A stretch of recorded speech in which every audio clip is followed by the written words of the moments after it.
Έχεις ιδέα γύρω από τη μουσική της σάλσα και της μπατσάτα? Για πάμε να ρωτήσουμε τον DJ Neri πώς μπορούμε να μάθουμε για αυτή τη μουσική πια. Λοιπόν, αν είσαι νέος και είναι τα πρώτα σου βήματα στο χώρο μας, μπορείς σίγουρα να ρωτήσεις κάποιον παλιότερο, ούτως ώστε να σε καθοδηγήσει.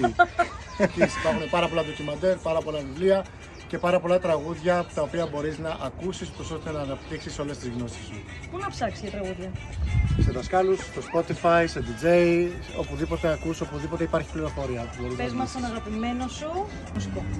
Για τη Αγαπημένος σάλσα. μουσικός. 20 minutes later. Μπορώ να πω σίγουρα μία φωνή, είναι ο Κάνο Εστρεμέρα, El Dueño de los Soneros, τρομερή φωνή. Το χάσαμε πριν λίγα χρόνια. Να σου πω, είναι σημαντικό να ξέρεις ισπανικά ο άλλος.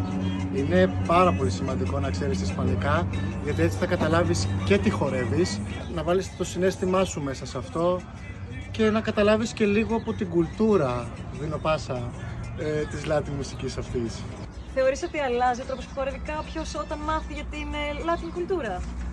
Θεωρώ ότι αλλάζει ριζικά, σίγουρα σε αλλάζει σαν χορευτή και σαν μουσικό, γιατί σίγουρα γίνεσαι και πιο επιλεκτικός, αλλάζει τελείως ο χορός σου, οι κινήσεις σου, παίρνουν νόημα όλα αυτά.